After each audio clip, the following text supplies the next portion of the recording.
Welcome to the Moon, the latest installment of Welcome to Board Game. We're going to discuss all 8 maps. Stay tuned.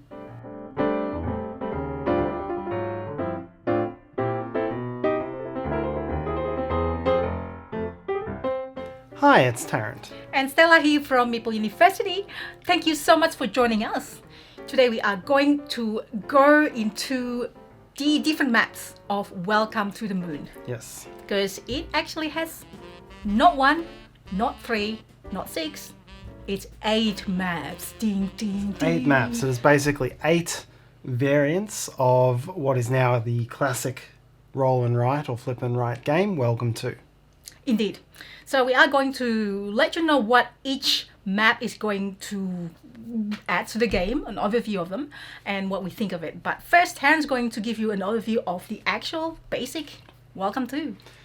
Yeah, I think it pays to go back to the beginning here, because this is, it remains one of our favourite roll and write, flip and write games.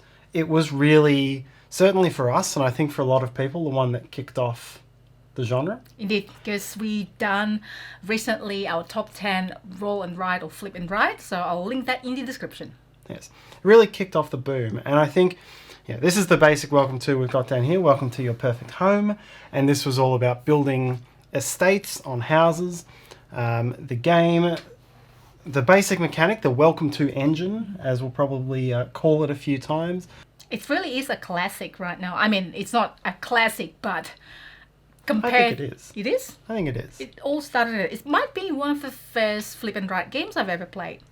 Yeah, I think it really started the boom, I think. And you look back at it, and I think, so we've got the basic one here, Welcome to Your Perfect Home. And the engine that this one's set up is really what they've gone through with all of their subsequent Welcome Tos. So 3 decks of cards with numbers ranging from 1 to 15, more in the middle, less on the outside. And on each turn, you pick a number, you put that number somewhere in your grid. The grid will have, in this case, it's horizontal streets where you have to go from lowest to highest along that grid. And then after you've placed the number, you get the bonus action associated with the second card. And there were 6 of these bonus actions in the base game. Here they are. Pools, they were always kind of rare but worth just the most raw points, and you always had to circle a pool in a number where you place the number. Parks, they're always a bit more, and they're a little bit more flexible. You would score parks in the same street that you put the number. The purple and brown ones here, the real estate and the fences, they would work together. The fences would let you partition things off for points, and then the real estate would make those worth more. And then the last 2 were things that would help you out. So the BIS let you duplicate numbers, and you would lose points, but you would fill things more quickly. And the Temp agency. The temp agency would let you shift a number up or down by up to 2. And because that was a bit of a weaker action, there was then a majority bonus at the end, and you'd get more points if you used the most of them. And that was the engine, and I always really enjoyed... What I really liked was that you were playing 2 sorts of games. You were managing your numbers. You had to leave enough space so that you weren't going to run out of places to put numbers. But at the same time, when the action came up that you needed, you had to make that choice to put a less than optimal number in a certain spot, or give up that action that you wanted to keep the numbers good. Give up your dreams. Yes. And then each game has 3 objectives that you're also racing to meet. And so that was really the Welcome to engine. And those were the things about it that I really liked. I'm pretty much in the same boat as you, in the same house as you, or whatever. Yep. It's very simple, although I think for first-time players, it might be a slightly different concept, but once you get to it, it really is quite simple game. We played this so many times. Yeah. We hosted it online as well, live, playing with everyone else in the world, plays up to really unlimited. Yep. I do really like that. It's actually, you actually capture it very well, whether you want to give up on your dreams or you want to try to be like, if I'm being OCD, I'll then be, oh my god, 1 2 3 4 5 whatever, but then you want to give up on that, you want to wait until it comes. That difficult decision space is very good. Yeah. And then that was Welcome to Your Perfect Home, and then a little bit later they released the first expansion, which was Welcome to the New Las Vegas. It's not really expansion, it's a standalone. Oh, sorry, not expansion. Yeah, the newer version. And it used the same engine, so it had cards with numbers and actions, and you were still trying to fill out rows, but it had some other things going on. This is prototype copy, by the way. This is a prototype we're using, yeah. And this had a lot of other things going on. It was quite a lot more complicated than Welcome to, and we didn't enjoy it as much. Mm. And I think a couple of the things about it, like there were so many different ways of scoring. You were trying to build out golf courses on the top. You were trying to fill in columns before other players to get additional points for column bonuses, as well as building your streets. You still had these cards. There was now only 5 different symbols, but these were new ways of scoring certain types of bonuses, much like the pools in the base game. And then you were trying to build a limousine route around, so it had all these different dimensions going on. But a little bit too much than the basic one. It was too much going on. And I know when we've tried to play this, it's really hard to teach. Yeah. Because there is so much going on. These card symbols, they're not familiar with the base game. So it was a bit of a miss for us. I think. What do you think? Have you played Welcome to Las Vegas, and maybe you really enjoy Las Vegas? Maybe it's just not our thing. It could be the case. So please let us know what you like about it, what you don't like about it. Yeah. So with that context, Welcome to the Moon, what it really introduced, as I pick up the pieces from over here, what it really has done, it's made a series of maps which fall somewhere in between. They take some of the mechanics that you'll have seen in Welcome to Las Vegas. There are some places where you're connecting things, drawing routes, but they all follow the same basic principle of going up from left to right. They just don't add as much as Vegas. Mm-hmm. And I think that works well. They're a bit more complex than Perfect Home, but they add a little bit more of a twist. It's quite a generic comments, but we are going to get through it one by one. So stay tuned, and then we're going to show you as well just a quick overview of how each map would play and feel.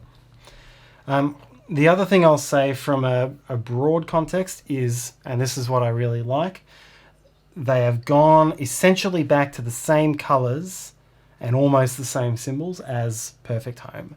So blue in this is pretty much like the pools from the base game. Orange is like the temp agencies, so it is very familiar.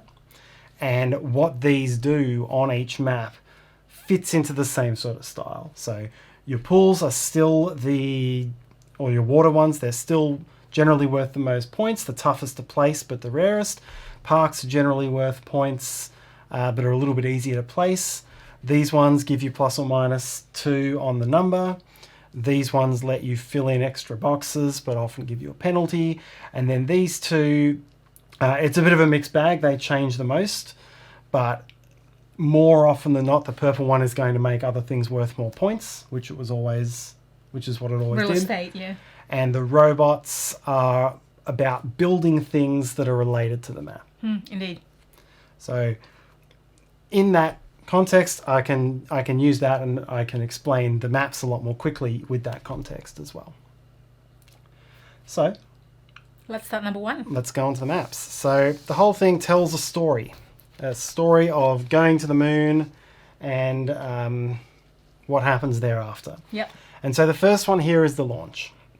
And the launch, it actually invalidates a lot of what I just said. I was like wondering when. It's the most different. I would say it's the most different of all of them. So here's your rocket. Your low to high is from left to right on each separate row. And when you fill in a segment between these pre-drawn fences, you get the bonuses that are printed above it. What do all these coloured actions do? They actually don't do any of what I just said. It works quite differently because when you put a number in, you have to put it in a row that matches the colour of the action you took. So here I could put 10 in red, or I could put 6 in one of the oranges, or I could put 10 in the blue. And they give you there's no other actions associated with them. There's one wild row down here. So if you don't have the numbers, you can add one into the wild row, and the wild row gives you some bonuses as well. You're essentially racing to the top of this track. So you're not scoring points in the conventional way. You're scoring rockets when you activate these rows. And as you cross these rockets off, you'll move your way up the track.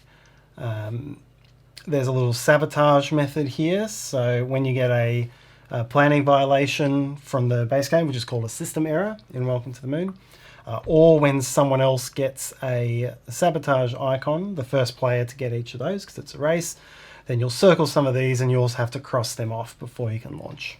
Yep. And it's a race to 150 points, or whoever's got the most when someone's out of spots there. And the story is we are launching our rocket. We're ready for our journey to space. Yes. To moon. Welcome to the moon. Yes. So what do you think for this one, Tarrant? I do not like this one. And I think it's quite a bad one to start this anthology off on, because it doesn't feel very welcome to-y. Yeah. And all that stuff I was saying before about how you're trying to weigh off between, do I leave a gap here, or do I put an imperfect number to get the action that gives me the points? There's really none of that here, because you're limited to placing in the row that matches your number, and there's no ways of moving the numbers up or down. Except the wild. You got the wild colour, but yeah. Because there's none of that, it did not feel like Welcome to, and I didn't have a lot of fun playing this one at all. Okay, that's fair. Well, I actually, I probably don't have that dislike feeling as strong as you, because imagine this is not a Welcome to. Imagine this is more like Gantron Clever or anything where you try to combo from one action to another. So you fill up this quarter of the rocket, and then you fill up another thing's X is a wild number where you can cross here or whatever, and then chain it to do another one and then get points. So I don't dislike it as much. Probably dislike is quite a strong word, but it's your least preferred map. Well, I actually don't mind it, but yes, I agree about missing the elements of the basic Welcome to. Yeah, I would go further. I do say I actually dislike this. Oh, really? I think it's if this were another game, if it were a packaged game, I would feel I didn't have enough choice. Okay, that's fair. So, yeah. Well, I obviously I like it better than you do. All right, next map. Next map. I'll take these away now because we're sort of familiar with what they are. Yep. So map 2 is called The Journey, and it is your trip to the moon. You're flying your way along this big path to the moon. I like that it's got these representations of the orbit. That's just a physics thing. Excellent. And this one is, so your you can see it's got a single track that you're numbering from lowest to highest, which it's way longer than 15. And the critical part to this game is using the purple action, the energy action, to break it up into different sections that you can then number from lowest to highest separately. And so you start with one here. Each time you get two of these actions or two of these symbols, you get to draw a line that splits it into 2 segments, or splits it into 3 or 4 or 5 segments. The water scores the same way it always has. The plants will score. When you get a plant, you can circle a plant on a space station in the segment based on where you drew your fences, effectively. With the robot, you get to circle any one robot somewhere on the map, and the robots and the plants work together. So when you fill a robot path, you'll get a multiplier, depending on whether you're first or second there, and that multiplier will multiply by the number of plants you've circled on that space station for end of game points. Then the astronauts work the way they always have, or the orange ones, that's ±2. Temp agency. The planning one, the X's, they work. So I didn't describe this before, but rather than duplicating a number like it was with the BIS in Welcome to the Moon, this is always just placing an X somewhere on the map. And the X represents you're skipping a number. It treats it as a filled section, but it doesn't form part of the sequence. So it gives you a way of filling stuff up. Mm-hmm. So those work like they always do, and every second one you use, you get a wild action, which lets you pick a different symbol to the one that was on the board. And at the end of the game, you'll also score points for your longest filled section between lines, and whoever has the most individual filled sections. So that's how the points work here. There's always objectives to score as well. Always. But that is this map. So look, it sounds like it's already getting better. I remember Tarrant, I'm just like giving you all spoiler. Remember we're playing 1 and 2 back to back. I was like, I don't know, like I dislike that, Tarrant said. And then now, oh wow, this is like definitely much better. Yeah, this one's really interesting. I really found it very fascinating and a tricky planning exercise, trying to work out how I could get the most water tanks, because they're worth quite a lot of points in this one. And how I could split my things up to get the robots working with the plants. So yeah, this was a very interesting map. Which we actually play with somebody who has not played Welcome to before, and I don't know, maybe I wouldn't say like a very experienced player, and I think she kind of caught in a place where she doesn't have enough of this lightning ball to split the way, yeah, and out of place to put any numbers because you have to split it to restart again, and hence doing the violation and that drive to the earlier end of game. Yeah, quicker. Yeah, it is. It's a challenge in this one, and it's if someone never puts any fences down, the game can end really early. So it can be driven to a much earlier end than any other Welcome to map, which is a bit of a challenge. You need people to understand that. And it is part of why as you say, the system errors give you a free lightning bolt to try to get you back on track if you're having some early failures. There's another map that feels a bit like this, but we'll talk a little bit later. But yeah, you're right. So we gotta have to watch out a little bit more on who's doing what, and especially in this one. Yeah. It also means someone, if they had built up enough early lead, they could drive a really quick ending as well. So much more manipulable than any of the other maps. But if it plays to its normal length, this is a really interesting planning exercise. I really like this one. I really like this one as well. And we talk about like we have to watch what everyone's doing. Hence this particular one, it's not like Welcome to plays up to whatever, but it plays 1 to 6. Yes, the whole thing plays 1 to 6. There's a lot more races for things as well. Yes. And you can see in this one, the first player to complete a bridge to a space station gets a higher multiplier. And you'll see that across a lot of the other maps as well, which was something that Welcome to Las Vegas had as well. Correct. I really like that one. And because I actually get one of the highest score for this one, because I've got a lot of sections and then my sections were long. Yes. Yeah. Indeed. Sorry, I started to jump ahead while you were still talking. That's okay. I was like, I was just like, that's it basically. We have to be really, try to be a little bit more efficient because there are 8 maps. Yes. Let's get to the next one. Let's get to the next one. So this is the colony. So now we've landed on the moon and we are building up a colony for all of the settlers to come and move into. And this one is essentially 2-dimensional Welcome to. So any path that you take from bottom left to top right has to be in ascending order. So this path, essentially every row, every column has to be in individual ascending order, which means you're building up sort of a 2-dimensional network, and you'll end up with a lot of the same number on these the diagonals and things like that. Water tanks work like they always do. This is broken into 4 quarters, so when you do a plant action, you circle a plant in the quarter where you put the number.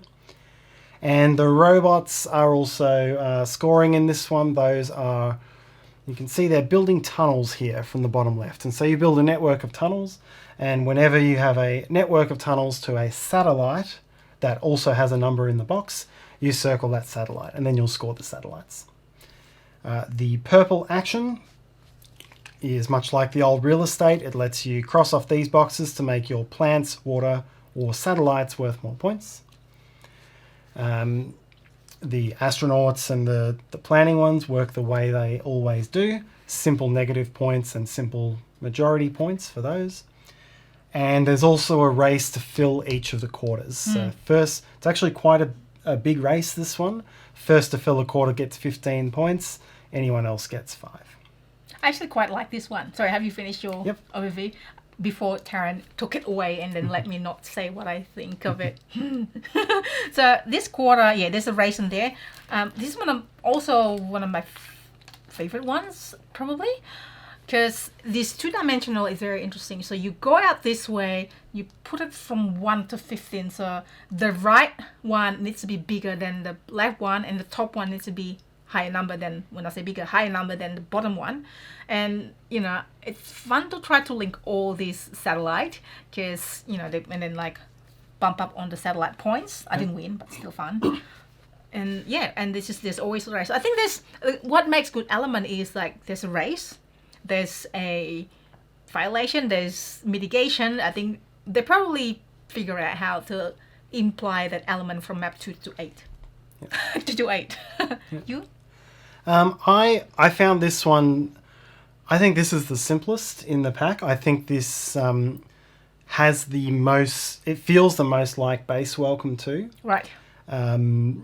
Because you are scoring in very similar ways, and it's not adding that many new complex mechanisms. So I didn't find that much new stuff here. It still plays really nicely, and it plays like the basic sort of game. So it's a good bit of fun. Indeed. All right. Okay. So now that we have built our colony, we need to start mining resources. So should probably tell yous as well that there's some sort of like Easter egg, because this is related to the next map. And then which one related to the previous map? I think it's where we've touched down. I think that's our... Right. Touchdown. Yeah. That's our rocket there. The previous one has got that as well. Yeah. And hence this gem thing. And then we go to gem mining. Yes. So we are in the mines. And this looks the most like the basic Welcome To.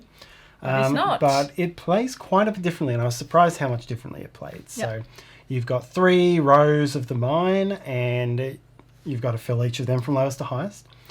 And there's 4 types of resources that you can dig up in the mine. So there's pearls and rubies, which you simply unlock when you put a number in that box. And then you've got plants and water, and these both work like the water in the base game. So when you use the water action and you put a number next to water, you get to circle that water. Likewise with the plants. Unlocked but not scored. Yes, so they are still in the ground until you have filled all 3 in a column. So this brings the column filling element from Welcome to New Las Vegas. Las Vegas, yeah. And once you've filled the column, you dig those resources up into here, and you cross off the resources in these tracks. And then you're gradually accumulating points through that. So each resource is worth the points you're showing here. Or you can level it up by getting robots and energy. So robots and energy, they're all about running these factories, which either give you more symbols or give you more points for each symbol. So there's like 1, 2, 3, 4, 5, 6, 7, 8, 9, 10, 11 lots. Yes. So you go down here, there are race points for getting to a certain a spot on this track before everyone else. The astronauts work the way they always have, as do the planning actions. And they're just worth straight positive or straight negative points. Or you can... they're worth nothing or negative points, but you can turn them into positive or nothing by upgrading those factories there. Very interesting. Yeah. What do you think of this one? I will say, when I read through the rules, this was probably the one that looked the most fascinating to me. I liked how differently it worked. in the end, it didn't. I thought you said you don't like it how it's different. You need the welcome to feeling. I'm It confused. still has the welcome to feeling. Okay, I just okay. I thought it looked like it added a really interesting element Okay. to it. And when we played through it, I was surprised how much of it was a race for these. Yeah. And you look around like which one is it worth it to pursue the same thing or not, right? Yeah, I remember. I definitely played this one very aggressively. I built a lot of these. Yeah, I don't think I yeah. ever even mitigated the points on them. I Oh. used a lot of those Yeah. to dig up as much stuff as quickly as I could. I used every water Oh, and yeah, plant you to were get really- as many of these as I could. I got a lot of lucky draws as well. I think. Okay. I did have quite a lucky run at this But one. you were pretty aggressive. Yeah, I was pretty aggressive. I won both of these. Other people's got these. It's actually quite a simple one because there's only really 4 different actions because robots and energy do the same thing and plants and water do the same thing. But it does still give you a difficult decision, like which factory you want to unlock. And it's definitely, I won't say very interactive, but you really need to watch out what other people are doing, whether it's worth to do certain things. It really gives you that decision, right? Whether you want Yeah. to do this one or the other one. Yeah, I reckon if you're not racing in this one, it's one thing if you're not racing for these or if those races are over, then everything becomes a slow accumulation. There's no Yeah. big combo that's going to work for you. And that was always one of the nice things about the original game is you could make a big combo, you could build all your 3 sizes and level that one up. So it loses a little bit of that, which I think actually made it not quite as good as some of the other ones in here. Okay, that's But fair. it's definitely different and it's quick and easy to play. Yeah. And I think that's my view. All right, let's move on then. Yeah.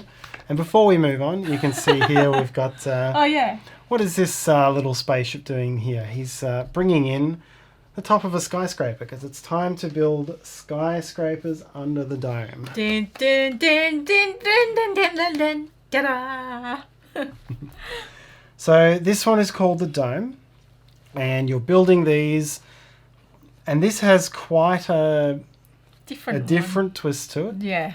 because each of these skyscrapers you have to start from just above or just below the ground. So each of them, goes in ascending order from basement to penthouse. But you have to start in the middle and build your way outwards. One of these 4. Yes. And there's a small amount of that in Welcome to Las Vegas on the golf courses road, but on this one it's across all of them. And so if not a lot of middle numbers come out at the start, it has a very big impact on how Yeah. the game plays. Yeah, well, you can just like put it here. So in any of these 2, just put it here and then cut your loss for that. Oh, I don't know. Or like this one is cut your loss for the bottom one, at least. Yeah. There's a bit of mitigation Yeah. there. It's a race to the top and the bottom on each of them. So first player there gets the higher points, everyone else gets the lower points. So a big race element in this one. The plants and the water, they work across the rows. So when you place a number with a plant or a water, you cross off the corresponding symbol in this tank. And how many symbols you cross off in each of those will be worth points. So different points for 1, 2, or 3. Depending how much the purple lightning bolt you use to cross off their lower number. Yep, so this one's got more options on the purple than in any other map. Yeah. You can make these worth more. You can even make the objectives worth more Yeah. in this one. You can make the astronaut points worth a lot. So quite a different option here. Or negative. Yeah, if you've got the most astronauts and you haven't crossed this out, it's worth negative points. So an interesting little twist there. And there is a dome. So this might have the biggest penalty. Yeah. Maybe. If you don't build your dome by using the robot, Yeah. by crossing off one of these. So this is like 1 section, 2 section, and so on. And this can be only crossed off with an even number robot. So like 2 robot, 4 robot, and so Yep. on. And this one is the odd number robot. So Yes. it's like mix and match between those 2. And this is the penalty. Yep, so no positive points for building the dome. It's only negative points for failing to do so. And what's interesting with the planning action is that your negative penalty for using that and putting X's in the skyscraper is you split one of your dome segments in half, so it takes 2 actions to build it. So that's going to eventually build up your points on here. I quite like this one, although I haven't figured out how to play good. I think I've got one of the lowest points playing this one. Because, I don't know, I think I tried to achieve something and then didn't get it. And then I tried to achieve something else and didn't get it. It was like, I'm trying to complete my dome. I'm just like one short, so I haven't actually crossed off any of these. So I've got negative points. Sad. What do you think of this one? Yeah, I really like this one as well. I like the twist with having to build from inside to out. I mean, everyone's playing the same numbers, so it's fair. And the fact that these are up and down gives you that flexibility to do it in a couple of different ways. Yeah. So, yeah, I think this one comes together really well. The dome's a funny little mechanic, and I found it wasn't that harshly penalising, but that's fine. You build that into how you're building up the game. It's just like one per dome you haven't completed, right? So if you haven't like completely ignored it, how many is that? 1, 2, 3, 4, 5, 6, 7, 8 times 6. Yeah, you start the game with negative 48. Yeah.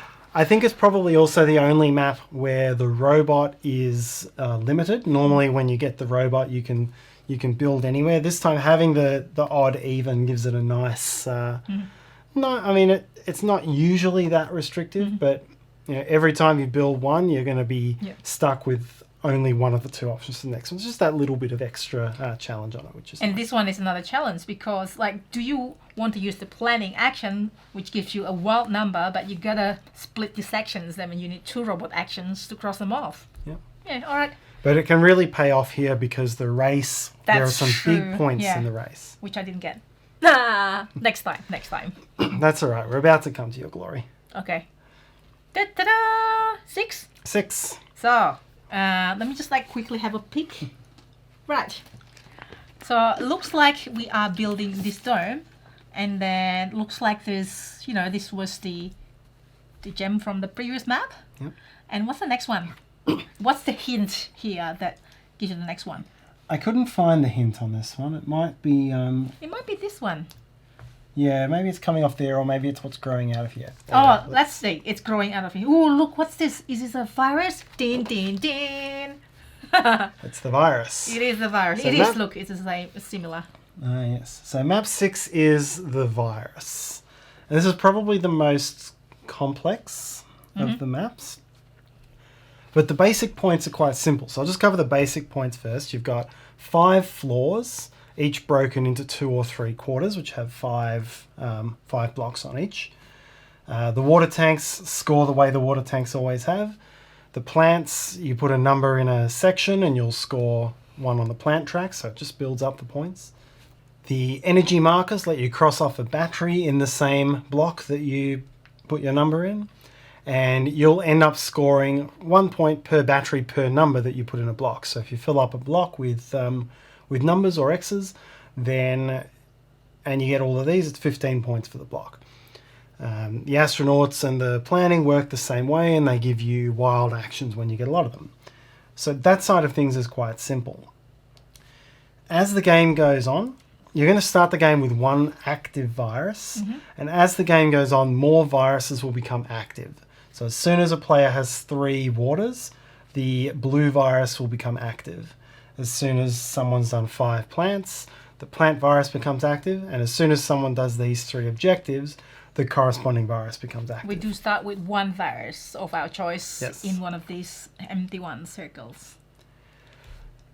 Every time a virus becomes active, everyone's viruses propagate.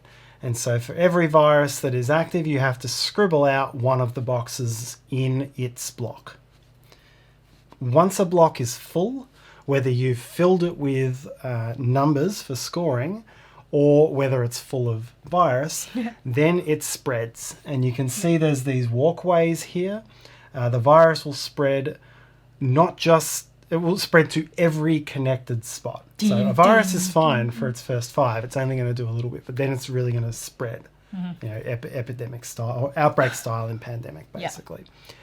And then you'll have to scribble out 1 in each adjacent box.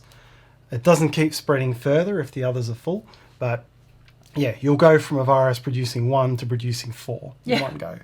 And so that's what the robots are there to help with this. The robots will close off these paths to reduce the spread of virus. So you need to fill up in the corresponding connected area, Yes. and then cross off the walkway. One of the walkways. It's number of, I think it's between 3 and 4, something like that. So I think just the like central 4. one may have 5, and the rest okay. are usually 3 or 4. Right. This one is 1, 2, 3, 4.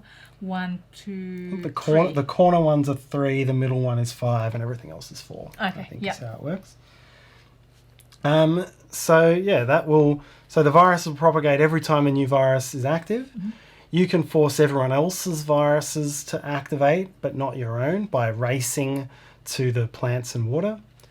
And then this is where it gets really punishing. As you get system errors, you suffer your own virus outbreaks that no one else suffers. That's so sad. And it is, at the end of the game, you'll lose 1 point for every virus scribble out that you've got, plus your planning violation points. Yeah. And this will just, when I first played this, I decided, I'll just shoot for points and I won't close anything much off. And in the space of in the space of 1 turn, when 2 of these got active, I had 2 propagations. It just completely filled me up. I probably put like 20 viruses down in 1 turn. And then, even more sad, I had to watch through the last 3 turns as there was no legal place left. Because it's full of virus. Yeah, and I just had to watch you keep scoring points while I lost 15 points turn after turn. So this game shocked me at the end because I was looking at my sheet, didn't realize how bad Tarrant was. So I was scoring it, and I was shocked when I look at Tarrant and I giggle because it's got such a low point. Sorry, Tarrant. Yeah. Because it's unusual. You usually score like quite I'm usually well. quite good at Welcome to. I know, but it was like... That was not the strategy for this one. So I was looking at this, and I was looking at yours like, I shocked first, and then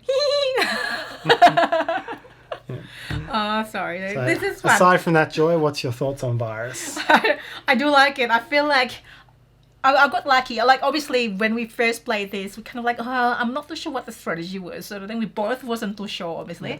But I thought, I want to fill up these few places that got virus. So I want to make sure that I blocked out. Because one of the objectives was actually to have certain numbers of blocked off sections. So I kind of like doing that, which in turn helped me with containing the virus on the full section so it doesn't actually spread even more. Yeah. I think that actually helps, and I quite like, I don't know, I it's bad when I say I quite enjoy when I got shocked when Tarrant got, no, it's not like that.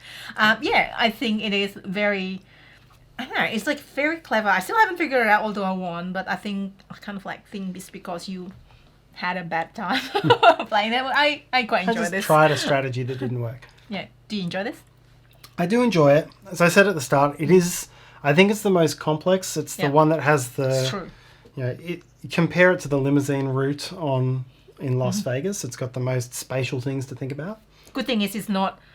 Well, it's complex. It's not as complex as Las Vegas. There's not that many dimensions. There's enough dimension, but not too many.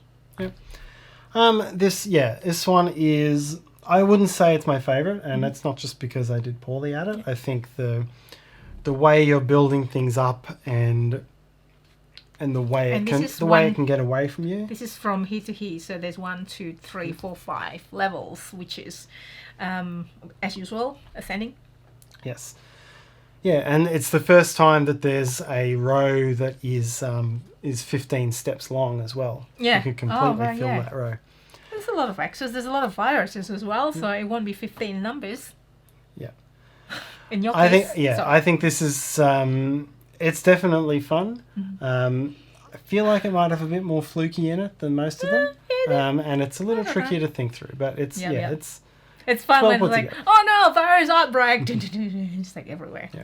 Very fun. And it definitely ran away from us very quickly at the end. Yeah, oh yeah. Once these all started coming out, it hastened the end quite quickly. And that's it. Okay.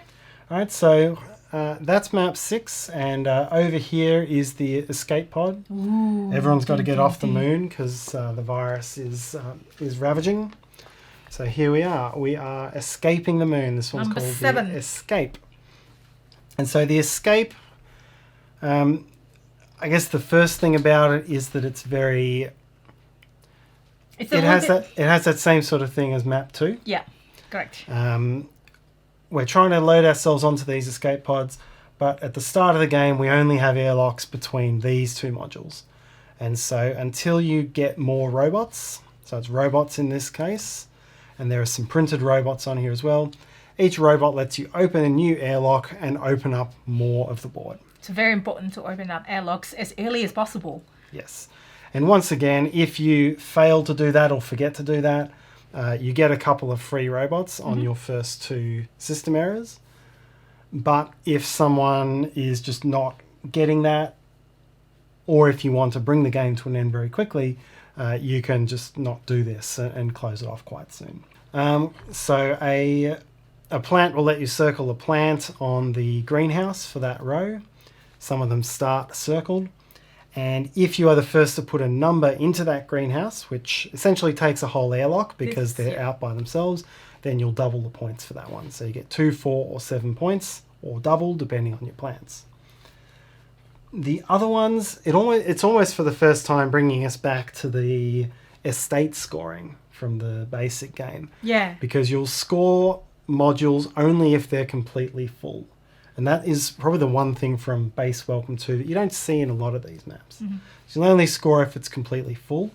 The points you'll score will depend on how many rocket boosters that you've circled, which you do with the purple action. So again, it's kind of like a module with your real estate scoring. And then you can double the points for a module by circling its water tank in the usual way. It's really hard. The water is really hard in this one, I find. It's quite tough. The water, I think, wasn't coming out in the right numbers for us when we were going through it. But what's quite interesting about the water here, it's the only map where you don't just automatically score the big points for the water. You still have to fill the module for the water to be worth anything. It's a departure from how the water works everywhere else. And that makes it quite a tricky little map. It took... It took a fair bit of thinking to try to work out where the points were on this one. And this is the fires from the previous map. Yep. Escaping the dome. Misting out of the dome. Yeah. So, what do you think of this one, Tarrant? I definitely enjoyed it. I don't think it's the top one in the set. It was a lot thinkier than it looked. It was definitely thinkier for me. I feel like this is actually the most complicated one if it's not the sixth one. It was certainly one of the more complicated ones to play. Yeah. Because the rules is probably not like, okay, map number 6 is probably the most complex rules, but this one is to strategize, and then you have to like count how many of these and how many waters, and it multiplies with the water. I'm like, or maybe it's like late at night. You get some wild actions for your astronauts. You just get negative points for doing X's. But yeah, that's I remember you scoring lots of like Tarrant's done this one. Oh, Tarrant's done that one. The plant one. You were really quick. I raced my way up to the top because because I think one of our objectives the first time we went through was have 3 full greenhouses. Yeah, I think you're right. I figured get to the top and race through those greenhouses quickly. You were doing well on this one. Yep. No, I did do quite well on this one. Yep. That's number 7. Yes. Let's get to number 8. Number 8. So you can see we're going out here, out into space, leaving the moon, into all the planets. Din, din, din, din. This is it's probably the most different one to play. It's not complex, but it's very different, and you can see why is it sideways? Why is it now? There's a reason why Tarrant put it this way. Yes, so this is think between two cities, except not semi-cooperative, mixed with Welcome to. So in this map, this is called the battle. Now that we're off the moon, we're trying to find anywhere else to live, and we're fighting over what's left. And each player is going to be playing 2 maps, one with the neighbour to the left and one with the neighbour to the right. And on each subsequent turn, either everyone will play on the left or everyone will play on their right. So only one player is writing on a board at a time. Yeah. And instead of writing numbers in the planets, now you pick a symbol, like a triangle or something like that. And when you play a number, you're going to write that symbol. The number of times we wrote the number was very high because we're just so used to it. You'll write your symbol onto one of the planets that matches its number. if you do it with the plants, you cross out the plant on that planet and then get points. Likewise, the water. And once those symbols are gone, you can't harvest plants or water from the planet anymore. If you get the robot, sorry, I'll get to the robots in a sec. So when a planet is full, then you total up whoever has the most of their symbols on it. And that they're going to control that planet. And then planets will be worth points if you control them based on how much real estate you do on them, how many of the energy symbols. Over here, there are some bonuses on the asteroids here. You can go mining on asteroids with robots. And again, there's a bit of a battle here. So you're both working from your own side, trying to get the bonuses. And if you beat your opponent to the middle and then start digging onto their side, there's some really good real estate bonuses here in the middle. The planning action lets you put your symbol on a moon to give you some extra symbols on that planet. For majority control wise. Yep. And each astronaut, it actually lets you adjust the number and adjust a future number. And you'll see that because you're now not just numbering something in ascending order, you actually kind of need that flexibility. Oh, definitely. Because what happens if it's full? Like, you can put number 1 to 3 here. Oh, it's full. Oh, there's 3 to 4, 3 to 5. And what happens full? You know, Yep. you really need that flexibility. Yeah, each even number only goes onto one planet. Yep. Yeah. So, yeah, quite a different game. Fighting for majorities of these different planets and different colours of planets with your neighbour, or with both of your neighbours. Then you add up your points from both tracks and see who has the most. It'd be like we were sitting. It was a 2-player game. This one was 2-player for us, yeah. For us, we play opposite each other. So, okay, this turn I start from the left, my left, and Terrence sitting opposite. He'll start here. So he'll be like numbering and everything. And the objective is on one map. So this map and that map is different. So you're going to have to focus on certain map to fill up certain objective. If you try to do both, it's not going to work that well, I find. Yep. So, and the majority is really good. And it really depends as well. And then the next turn, the second turn, I'm filling up this one, the second map, and any of this. So it'd be like back and forth, back and forth. Yep. Very interesting. And I was like, what is this? It's like, it's very interesting. It's very different. Yeah, it was hard to tell how this one was going to play from reading the rules. Particularly not having the traditional welcome to numbering system. You can't really control everything because your opponents control part of the planets. Yeah. I think it had so many other welcome to style things in it that it still felt like welcome to. And I did enjoy it. I wasn't sure same. I would enjoy this one, but I did enjoy it. I was like, oh no, you doing this? Like, oh no, you fill up that space. And it's like, oh, you fill up this one. And then I'm trying to get the next one so that, you know, I get the bonus. If you fill it up, you get to fill up your planet as well. But then is it worth it? Is it, if you lost majority on that planet, you just be wasting your majority point. Yes. And the majority point is different as well because this is majority points. As you cross off your purple boxes, you get more points when you have control on that planet. Yeah, and a lot more points. More so than I think any other. You're basically tripling or quadrupling the points that you're getting for a planet by doing it on here. Yep. And I really found the fact that you could do it through the energy action, or you could race to get a lot of real estate here out of, I keep saying real estate, a lot of energy actions here out of the middle asteroids gave you two sort of paths to go for as well. That's indeed. So how does it play? Maybe you're asking, how does it play for odd number of players? Yep, so you'll always, at 2-player, you're both playing the same 2 boards, but otherwise you'll have one board to your left and one board to your right. And you won't interact with any of the other players, just with your neighbours. Okay, that's it. As simple as that. Neighbour to your left or right? Yes. Just one. Okay. One at a time. Right. So you only have to fill up 2 maps, not 3. Correct. Because I don't think it'll work here. Like your action would be spread out too much. Yep. What do you think? You like this one? You did say that you like this one. So do I. I was like trying to, like, you really have to look at what opponents has done. It might be the most interactive one ever because of the nature of it. Yep. because it's using the same map. You're gonna have to see what they're doing, what's benefit you the most when you come to that map back again.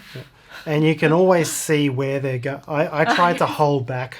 That was the other thing I liked about the middle here, is that if I held back my improved scoring until later when I unlocked all of these, you couldn't see which planets to box me out of.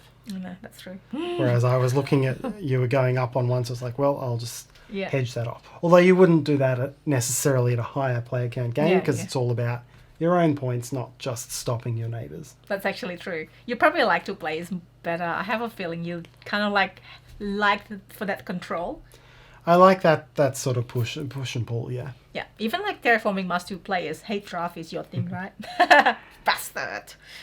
So, those are 8. And those are the 8 variants. And what's the element from the previous one on this map? There's our escape. Oh, yeah, that's right. Here. I recognise. Which also gives you a spot to write your symbol as well. That's right. That's on that.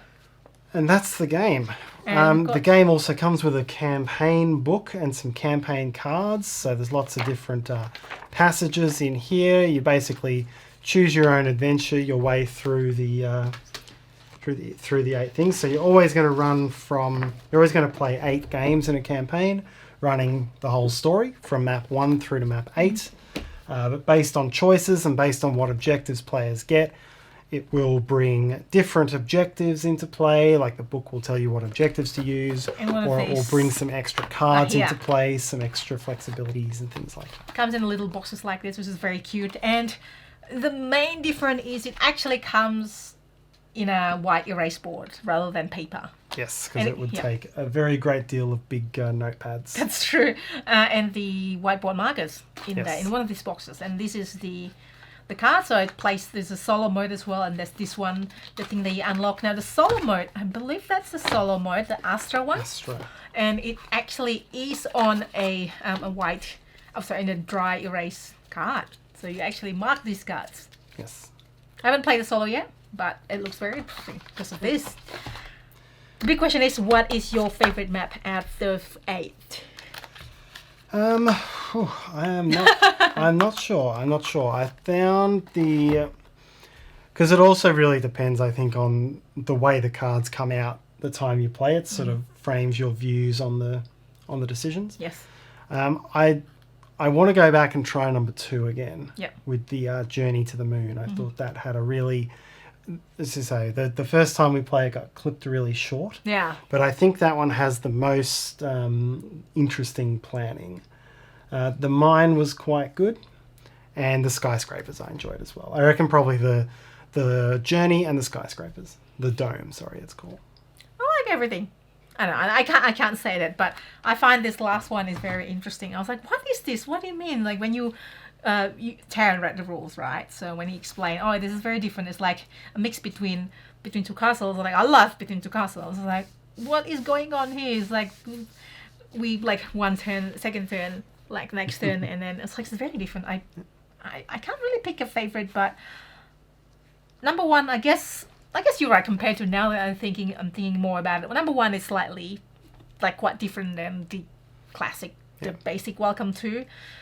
The fires I quite like because it's like outbreak. It's just very fun theme in a way. I mean, not like real to what is happening right now, but it's just like on paper.